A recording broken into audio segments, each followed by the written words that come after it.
네, 안녕하세요. 반갑습니다. 현준입니다. 이번 주도 잘 보내셨나요? 저도 덕분에 잘 보냈습니다. 이번에 제가 커뮤니티에 올렸던 글 보셨나요?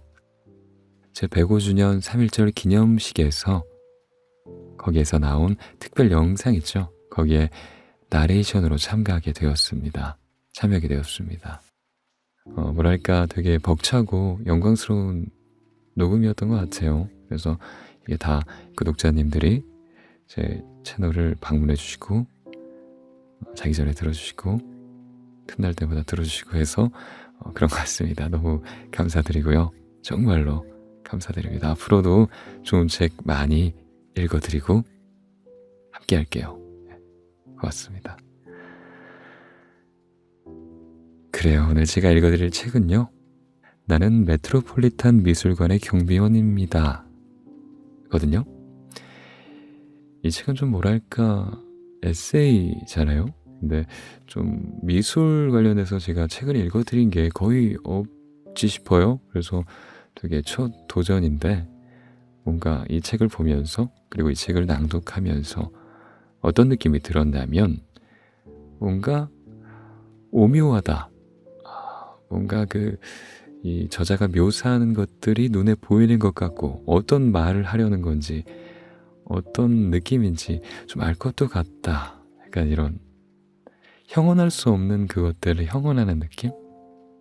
우리가 그림을 보고 있으면 말로 표현할 수 없는 어떤 감정들 생기잖아요. 이제 그런 것들을 어떻게든 말로 표현해내려고 노력하시는 그 저자의 모습에서 보기가 끄덕여지기도 하고 이분이 이제 원래는 뉴요커에서 이렇게 대학을 졸업하고 뉴요커라는 회사에서 근무를 하시다가 형이 이제 아파서 돌아가셨대요. 그래서 돌아가시고 병으로 돌아가시고 좀 충격에 헤어나오지 못하고 있다가 이렇게 그동안 어렸을 때 자신이 그 그림을 보고 느꼈던 많은 생각들, 감정들 그런 것들 그러니까 가장 편안했던 공간이 메트로폴리탄이었대요. 그래서 그 공간에서 이제 다시 그 공간으로 다시 돌아가는 마치 나만의 어떤 공간으로 돌아가는 느낌으로 표현하시는데 거기서 이제 경비원으로 일하면서 다시 회복을 하는 그런 느낌의 책이었다라고 말씀을 드리고 싶습니다. 그래요. 한번 들어보시고요. 괜찮으시다면 한번 읽어보시는 걸 추천드릴게요.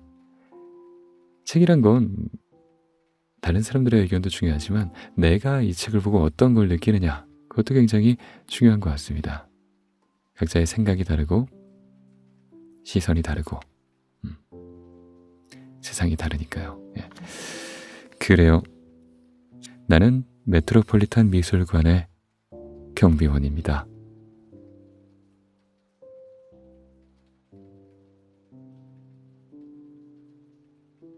가장 아름다운 곳에서 가장 단순한 일을 하는 사람. 메트로폴리탄 미술관 지하층의 경비원 배치 사무실 앞에 빈 예술품 운송 상자들이 쌓여 있다. 1층의 무기와 갑옷 전시관 바로 아래에 있는 사무실이다. 놓여있는 운송 상자들은 형태와 크기가 제각각이어서 커다란 박스처럼 생긴 것도 있고 캔버스처럼 폭은 넓고 두께가 얇은 것도 있다. 그러나 하나같이 위풍당당하고 옅은 색에 가공하지 않은 원목으로 단단하게 만들어져서 희귀한 보물 혹은 이국적인 야수까지도 담아 운반할 만반의 준비를 갖춘 듯 보인다. 근무복을 출근한 첫날 이 견고하고 낭만적인 물건들 곁에 서서 앞으로 이곳에서 어떤 일을 하게 될지 상상해본다. 그러나 지금 당장은 나를 둘러싼 모든 것에 너무 강렬하게 사로잡혀 아무런 생각도 들지 않는다. 한 여자 경비원이 나를 데리러 왔다. 나의 사수, 아다아이다. 키가 크고 밀집 같은 머리를 가진 그녀는 동작도 갑작스러워 마치 마법에 걸린 빗자루가 움직이는 것처럼 보인다. 그녀는 낯선 억양으로 인사를 하며 내 짙은 푸른 상의에 떨어진 비듬을 털어내고는 근무복이 잘 맞지 않는 것에 눈살을 찌푸린다. 그러고는 운송 중인 예술품 우선이라는 경고 표지판이 붙어있는 노출 콘크리트 복도 쪽으로 휘휘 손짓하며 나를 데려간다. 성배 하나가 카트에 실린 채 미끄러지듯이 옆을 지나간다. 우리는 이동식 리프트 옆에 달아빠진 계단을 통해 2층으로 올라간다. 리프트의 한쪽 바퀴 옆에는 반으로 접힌 데일리뉴스 신문과 종이컵, 읽던 곳을 접어둔 헤르만 헤세의 시타르트 한 권이 놓여있다. 지저분해. 아다가 내뱉는다. 개인 소지품은 락커에 보관하도록. 그녀가 평범한 철제 문을 밀어 열자 마치 오지의 마법사처럼 흑백 세상이 갑자기 색이 입혀지듯 환상 같은 톨레도 풍경이 우리를 마주한다. 감탄할 시간은 없다. 아다가 걸어가는 속도대로 플립북을 넘기듯 그림들을 스쳐 지나가며 수세기를 넘나든다. 그림의 내용은 신성과 세속을 오가고 배경은 스페인이었다가 프랑스가 되었다가 네덜란드였다가 다시 이탈리아가 된다. 마침내 우리는 높이가 2.5m에 달하는 라파엘로의 대작, 성좌에 앉은 송모자와 성인들, 그 앞에서 발걸음을 멈춘다. 여기가 첫 근무지인 C구역이야. 아다가 말한다. 우리는 10시까지 여기에 서 있어야 돼. 그 다음은 저기. 11시에는 저쪽 A구역으로 갈 거야. 조금씩 돌아다니거나 서성거리는 건 괜찮지만 친구, 우리 자리는 여기야. 그걸 꼭 명심하도록. 자, 그 다음에는 커피를 마시러 갈 거야. 여기가 당신의 전속 근무지지? 옛 거장의 회화 전시실. 나는 그런 것 같다고 말한다. 그러면 운이 좋은 거야. 그녀는 계속 말을 잇는다. 결국에는 다른 곳으로 배정받게 되겠지. 고대 이집트 전시실에 서 있다가 갑자기 잭슨 폴럭으로 보내질 수도 있고. 하지만 몇 달간은 당신을 여기로 배치할 거야. 나중에는 아마 근무의 60% 정도만 여기서 일하게 될 테지. 여기서 근무하는 동안에는.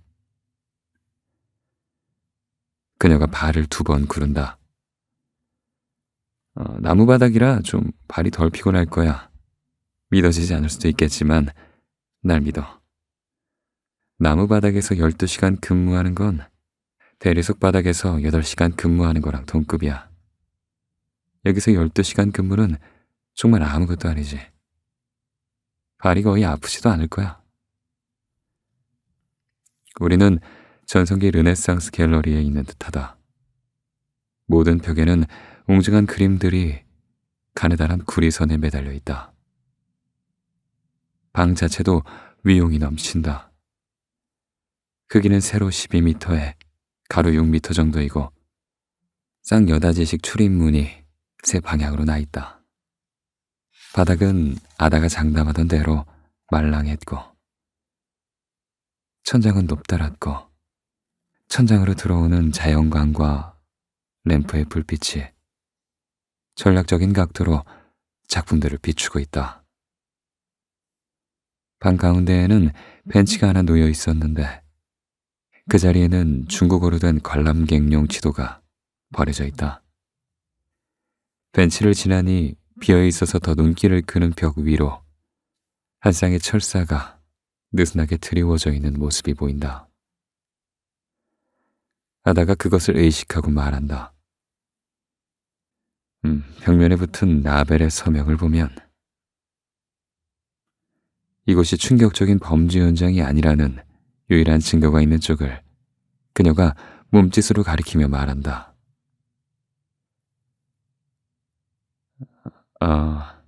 프란체스코 그라나치. 그러니까 작품이 전시되어 있었는데 보존연구원이 청소를 하려고 가져갔어. 그게 아니라면 어딘가로 대여돼서 반출됐거나 큐레이터 사무실에서 살피는 중이거나 스튜디오에서 작품 촬영 중일 수도 있지. 누가 알겠어? 하지만 어떤 경우에도 항상 이런 라벨이 남겨져 있을 거야. 우리는 관람객이 그림의 약 1m 이내로 접근하지 못하게 쳐져 있는 정강이 높이의 방지선을 따라 서성이며 관리해야 하는 다음 전시실로 들어간다. 이곳에서는 보티첼리가 가장 유명 인사의 것으로 보인다. 그 다음으로는 더 많은 피렌체 출신 예술가들의 작품이 그것들이 들어차 있는 조금 작은 세 번째 전시실이 있다. 여기까지가 오전 10시의 순찰 영역이고 이후에는 그 다음 세 개의 전시실로 이동할 것이다. 인명과 재산을 보호해. 반드시 그 순서대로. 아다는 한결같이 스타카토처럼 강조하는 말투로 강의를 이어간다. 그래, 이건 복잡할 것 없는 일이야, 젊은 양반. 하지만 바보같이 굴어서도 안 돼. 항상 눈을 열고 주위를 둘러보고 성가신 일들을 허수아비처럼 쫓아버려야 돼. 작은 일이 일어나면 알아서 처리해. 만약 더 심각한 일이 발생하면 사령실에 통보하고. 교육 때 배운 프로토콜을 따라야 돼. 우리는 얼간이들이 경찰 역할을 하게 만들 때 빼고는 경찰이 아니야. 다행히도 그건 자주 있는 일이 아니고. 아침이니까 우리가 가장 먼저 해야 하는 일이 몇 가지가 있는데, 라파엘로 전시실 쪽으로 돌아간 아다는 까치발을 들고서 관람객 계단으로 통하는 유리문을 열쇠로 열었다. 그 다음 아무렇지도 않게 관람객 접근 방지용 케이블을 넘어갔다. 놀라운 범죄 현장을 목격하는 느낌이다. 묵직한 황금색 액자에 쭈그리고 앉은 그녀는 계기판의 스위치들을 가리키며 말한다. 보통은 심야에 근무하는 야간 순찰대가 조명을 켜둘 테지만 만약 그게 아니라면. 그녀가 스위치 6개를 한꺼번에 내리자 우리가 서 있는 곳은 길고 어두운 터널이 되고 벽에 걸린 르네상스 그림들은 뿌연 은빛 범벅이 되었다. 스위치를 다시 올리자 놀라울 정도로 큰 덜컹 소리와 함께 전시실들의 불이 차례로 하나씩 들어왔다. 9시 35분 정도가 되니 관람객들이 조금씩 흘러 들어오기 시작한다. 옆구리에 낀 포트폴리오로 보아 미대생인 듯한 저 방문자는 전시실에 자기 혼자라는 걸 깨닫고 놀란 나머지 글자 그대로 숨을 집어삼킨다. 그녀가 나와 아다를 인원으로 고려하지 않는 건 어쩌면 당연한 일이다. 한 프랑스 가족이 뉴욕 매치라고 적힌 캡 모자를 쓰고 뒤를 이어 들어오자 아다의 눈이 가늘어진다. 그녀는 우리 방문객들은 대체로 멋진 사람들이지 라고 인정한다. 하지만 여기 그림들은 매우 오래됐고 손상되기 쉬워. 이걸 알고도 사람들은 아주 바보 같은 짓을 할 수 있지. 어제는 아메리카 전시관에서 일했는데 하루 종일 사람들이 아이들을 3마리 청동곰 동상 위에 앉히고 싶어 했어. 상상이나 할 수 있겠어? 여기 옛 거장 전시관은 훨씬 낫지. 아시아 미술 전시관처럼 조용하지는 않겠지만 19세기 전시관에 비하면 여긴 시군중벅이야. 물론 어디에서 일하든 생각 없이 다니는 사람들을 주의해야 돼. 저기 좀 봐. 바로 저쪽. 북도 건너편에서 프랑스인 아버지가 방지선 너머로 손을 뻗어 라파엘로 풍의 디테일을 가리키며 딸에게 설명하고 있다. 무슈! 아다는 필요한 것보다 더 크게 소리친다. 그렇게 가까이 가면 안 돼요. 잠시 후 나이 든 남자가 익숙한 근무복을 입고 어슬렁거리며 들어온다. 잘 됐군. 우리 훌륭한 동료 알리시? 아다가 그 경비원을 보며 말한다. 최고의 경비원, 아다. 그는 그녀의 말투를 바로 캐치하고 같은 리듬으로 대답한다. 알리시는 자신을 우리 팀의 교대병으로 소개하며 우리를 B구역 쪽으로 밀어낸다. 아다는 격렬하게 동의하며 묻는다. 알리? 당신이 1소대예요? 2소대야. 일월 휴무? 아니, 금토 휴무. 그럼 이건 오버타임 근무군요. 브링리 씨, 알리 씨는 오늘 아침 우리보다 조금 더 일찍 일을 시작했어. 하지만 그래서 5시 반이면 집에 갈 수 있지. 이분은 당신이나 나 같은 삼소대원처럼 터프하지 않아. 아름다운 아내를 보러 집에 가야 하는 분이지. 무슨 요일에 일한다고 했지, 브링리 씨? 맞다, 말해줬지? 금토일월화 12시간, 8시간. 좋다. 긴 근무일이 평범해질 거고 보통 근무일은 짧게 느껴질 거야. 오버타임 근무를 선택하면 3일째에는 무조건 쉴 수 있어. 우리 삼소대에 붙어 있으라고. 이어지는 순찰구역은 13세기와 14세기 이탈리아 그림뿐만 아니라 바로 옆 커다란 전시실에 프랑스 혁명 시기 그림들까지 아우른 곳이라 우리는 역사의 타임라인을 오르락내리락 한다. 돌아다니면서 때때로 아다는 필요하긴 하지만 능력을 자신보다 한 수 아래로 치는 감시 카메라와 경보기의 위치를 알려준다. 인간 노동자들이 더 대단하다고 여기는 그녀는 우리 경비원들과 거의 맞먹게 중요하다고 생각하는 이곳의 숨은 조연들을 열거하는데 더 열을 올린다. 관리인, 우리의 노조 형제자매, 진통제를 나눠주는 간호사, 한 달에 하루밖에 쉬지 않는 계약직 엘리베이터 관리인, 은퇴했거나 비번일 때 미술관에 상주하는 소방관 2명,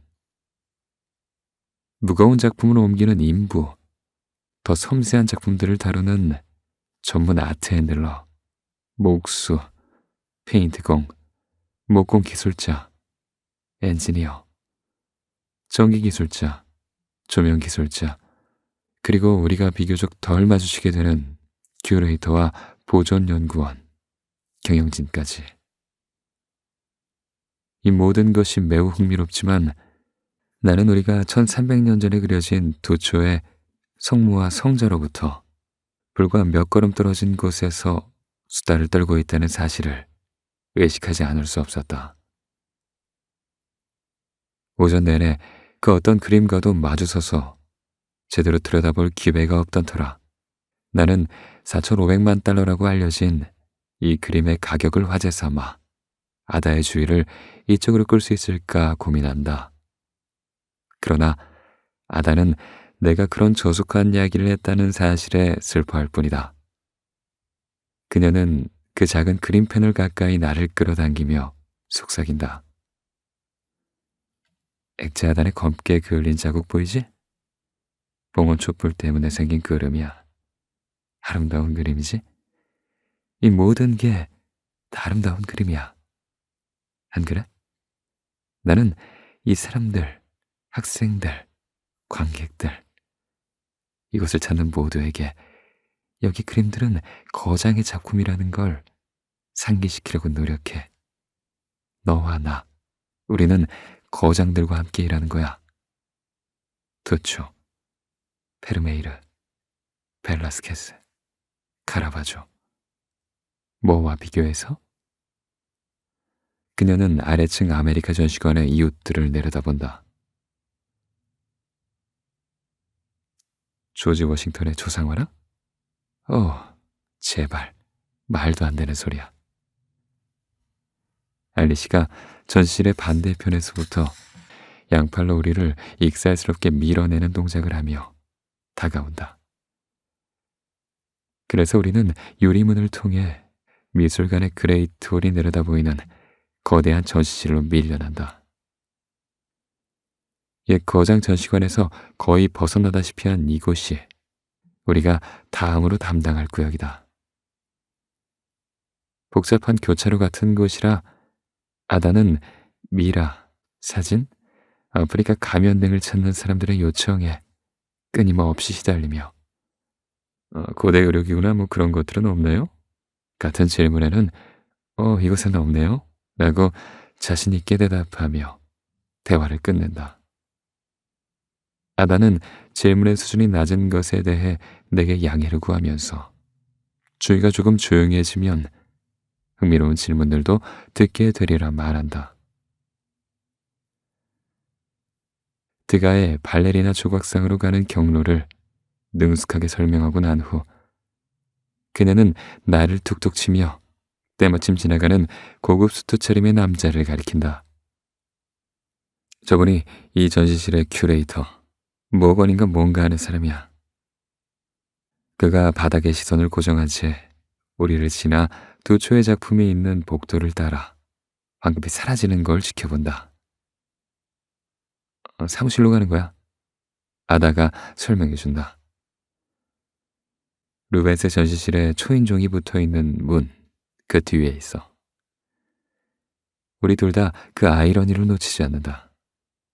탁 트인 이쪽 바깥에서 걸작들과 온종일 시간을 보내는 사람들은 오히려 우리 같은 싸구려 근무복을 입은 사람들이었다. 11시가 다 되어 곧 휴게 시간이다. 이즈음 아다의 안내를 받으러 사람들이 모여들어 짧은 줄이 생겼고 나에게는 동상 같은 그레이트 홀을 내려다볼 짬이 생겼다. 관람객들은 여러 대가 강을 거슬러 올라가듯이 중앙 계단을 올라와 마치 냇물에 박혀있는 돌인 것처럼 나를 빠르게 스쳐 지나갔다. 미술 애호가들, 관람객들, 뉴요커들이 물밀듯이 들어오는 것을 바라보는 대신 이 계단을 오르내렸던 과거의 많은 시간들을 떠올린다. 그들 대부분은 세상의 축소판과도 같은 이 미술관에서 이렇게 시간을 보내는 시간이 터무니없이 짧다고 느낄 것이다. 이곳에서 보낼 나의 시간은 더는 짧을 필요가 없다는 사실에 새삼 놀란다.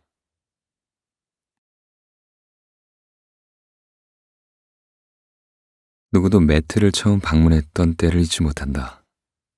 그때 11살이었던 나는 어머니와 함께 시카고 외곽에 있던 우리 집에서 뉴욕으로 여행을 왔었다. 모나멀게 들리는 어퍼 이스트 사이드란 곳까지 지하철을 타고 갔던 긴 여정과 동화책 같았던 동네의 느낌이 기억난다. 제복을 입은 문지기들, 자랑스럽게 솟아있는 브라운스톤 아파트들, 파크 애비뉴, 메디슨 애비뉴에 이어 5번가까지 넓고 유명한 거리들. 입구의 넓은 돌계단이 처음 본 매트의 모습이었던 것으로 유추하면 우리는 이스트 82번가를 따라 미술관으로 향했던 것 같다. 돌계단은 어느 색소폰 연주자에게 원형 극장 무대가 되어주고 있었다. 기둥이 많은 매트의 정면은 고대 그리스 양식 같다는 인상이라 놀라우면서도 친숙했다.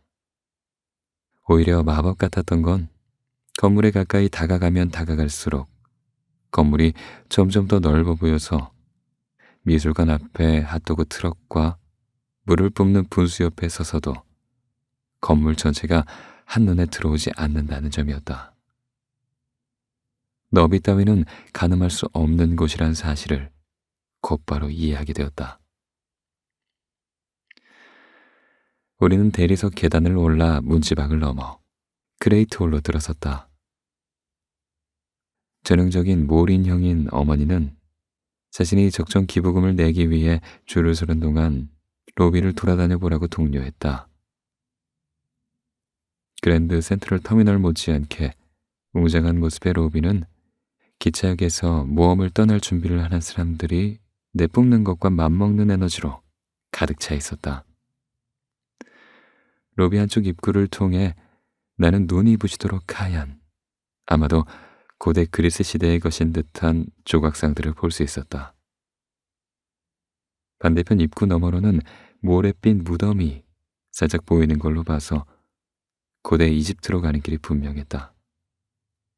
정면에는 넓고 곧은 장엄한 계단이 마치 범선의 도처럼 크고 팽팽한 형형색색의 캔버스에 닿도록 뻗어 있었다. 입장권 대신 받은 작은 양철 배치를 옷깃에 꽂고 나니 계단을 오르는 것이 세상에서 가장 자연스러운 일처럼 느껴졌다. 미술에 관해 내가 아는 모든 건 부모님에게서 배웠다. 대학생 때 부전공으로 미술사를 공부한 어머니 모리는 자신의 아마추어적 열정을 형 톰과 누이 미아 그리고 나에게 전도했다. 우리는 적어도 1년에 몇 번씩 시카고 미술관으로 모험을 떠났다. 그곳에서 마치 도둑질을 준비하는 도굴꾼들처럼 가장 마음에 드는 그림들을 고르며 살금살금 걸어다니고는 했다. 어머니는 시카고 극단 소속 배우였는데 시카고 극단에 관해서 조금이라도 들어본 사람이라면 그것이 화려하거나 영화롭기보다는 근면과 굳은 믿음으로 사는 삶이라는 걸 알 것이다.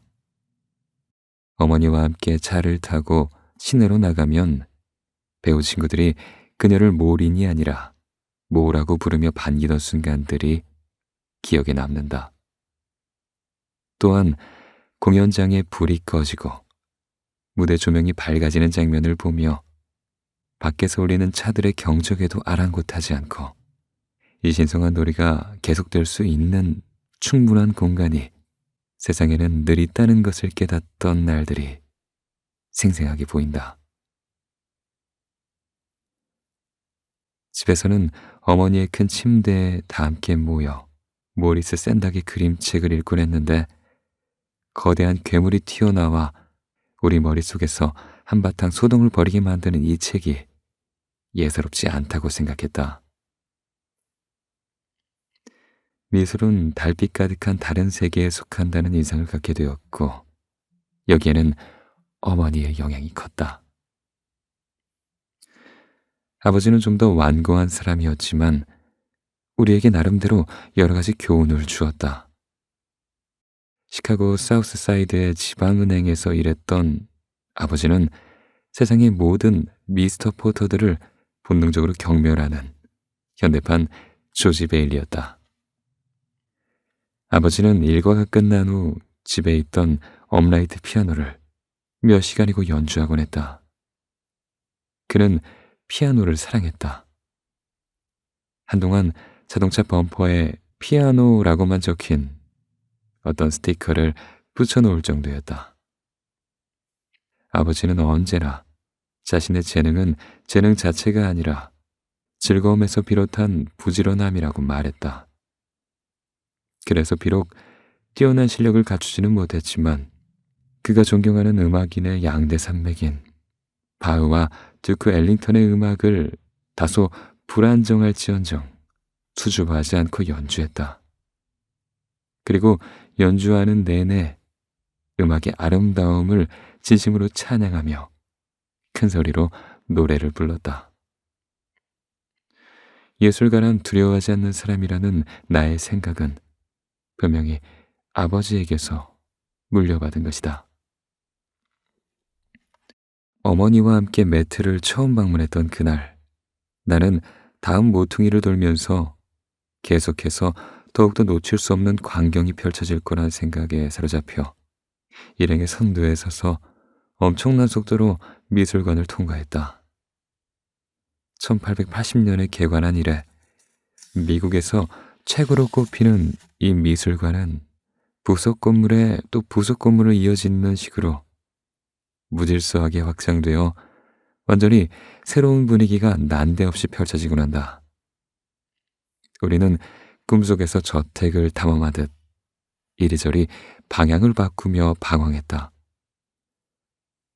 방들이 우리 앞으로 호련히 나타났다가 뒤로는 소리 없이 사라졌고, 두 번째 방문하는 전시실도 새로운 각도에서 보면 낯설 뿐이었다.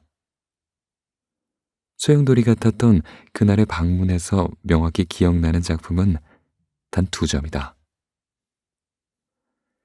그때까지 나는 파푸아 뉴기니의 아스마트 부족이 만든 나무 조각, 그 중에서도 기둥 하나당 사고 야자나무 한 그루씩을 써서 만든 토템폴, 그것들만큼 상상력이 뛰어난 작품은 보지 못했다.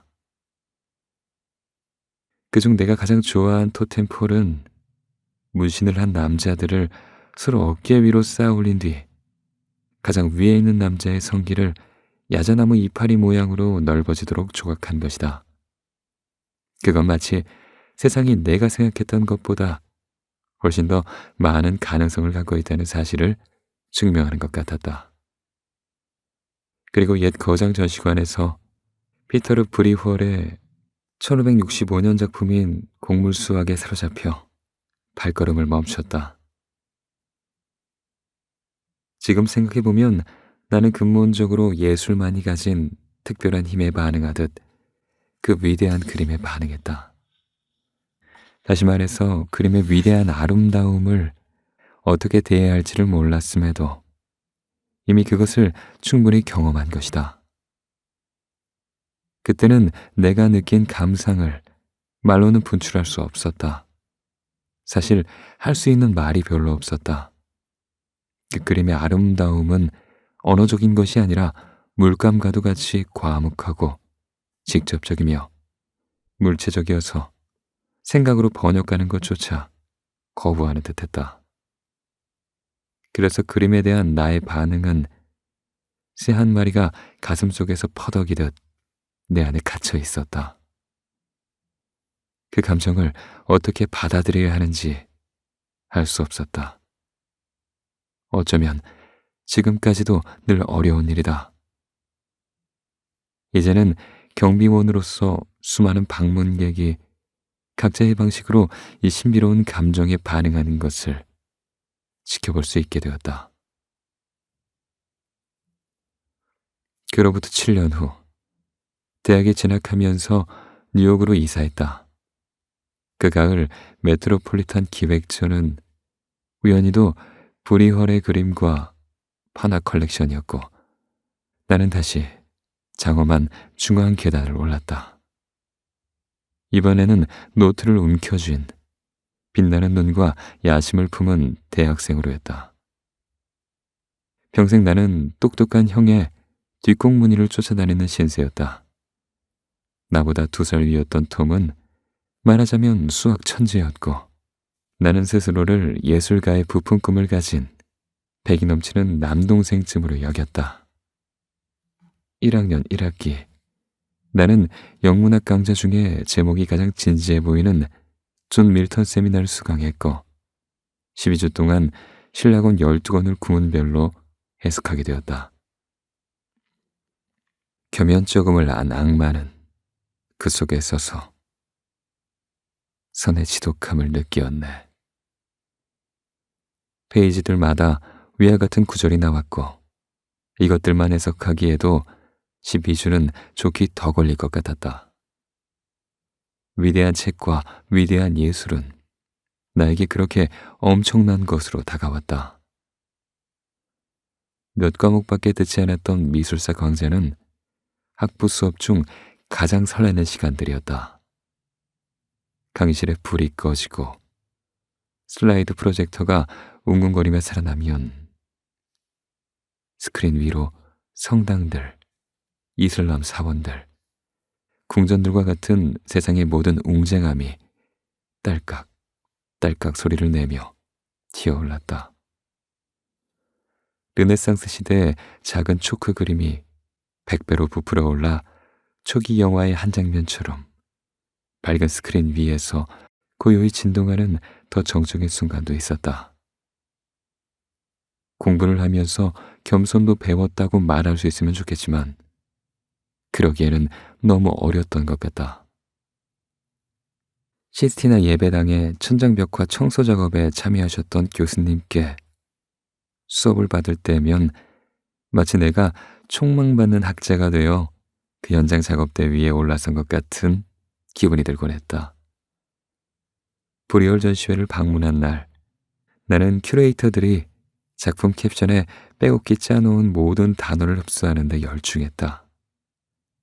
첫 방문에서 곡물 수확을 보고 멍해졌던 느낌, 유치하고 심지어 바보처럼 여겨지기까지 하는 반응을 넘어서 앞으로 나아갈 준비가 되었다고 생각했다.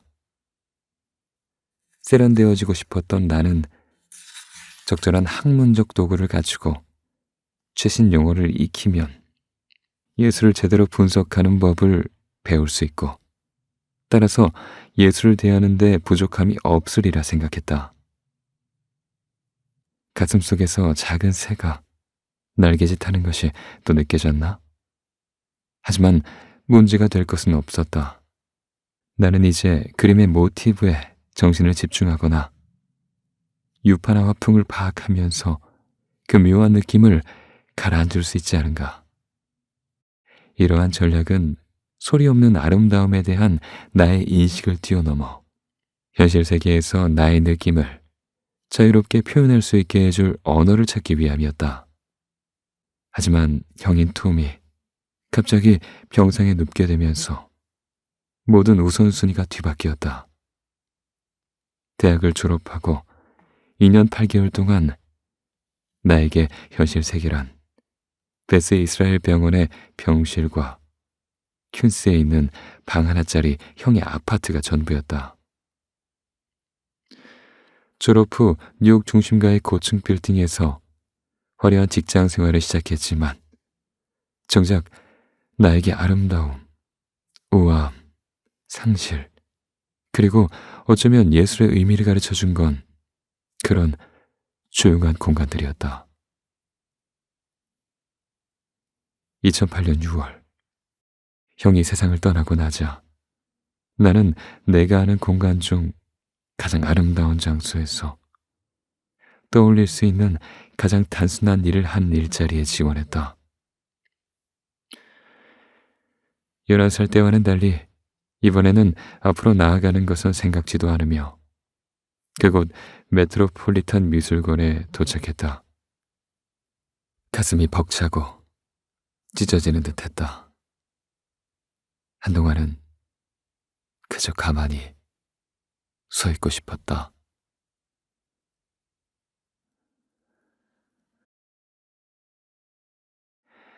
오후에 아다가 내 어깨를 잡으며 말한다. 젊은이, 이제 당신은 혼자 있게 해줄게. 당신은 여기 있어. 나는 저기 있을 테니까. 그러고는 스페인 전시관 쪽으로 사라진다.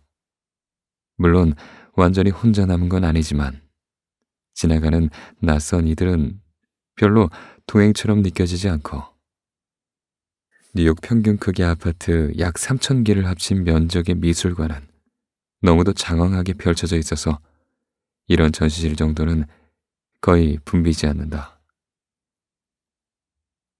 몇 분간 시 구역에 서서 멈춘 게 아닐까 싶은 느린 속도로 시간이 서서히 전진하는 것을 느낀다. 나는 앞으로 손깍지를 낀다. 뒤로 손깍지를 낀다. 손을 바지 주머니에 넣어본다. 문설주에 기댔다가 잠시 서성거렸다가 벽에 기대어 본다. 새끼 오리처럼 아다를 졸졸 따라다니다가 주위를 경계하며 가만히 서 있는 갑작스러운 태세전 안에 준비가 되지 않은 듯 안절부절 못하고 있는 것이다. 생각해보니 지난 몇 주 동안 형이 죽은 뒤 처음으로 내 삶이 방향을 잡았다고 느끼게 해준 일들을 지나오고 있었다. 지원서를 제출하고 면접을 보고 훈련을 받고 뉴욕주 운전면허 시험을 통과하고 지문을 등록하고 근무복 제작실에서 미술관의 재단사가 내 치수를 재고 그리고 마침내 이곳에 도착한 것이다. 그런데 이제 내가 할 유일한 일은 고개를 들고 있는 것이다. 망을 보는 것. 두 손을 비워두고 두 눈은 크게 뜨고 아름다운 작품들과 그것들을 둘러싸고 있는 삶의 소용돌이 속에 그곳에 뒤엉켜 내면의 삶을 자라게 하는 것. 이는 정말 특별한 느낌이다. 기나길게 느껴진 몇 분이 더 지난 후 나는 이것이 진정으로 나의 역할이 될 수 있겠다고 믿기 시작한다.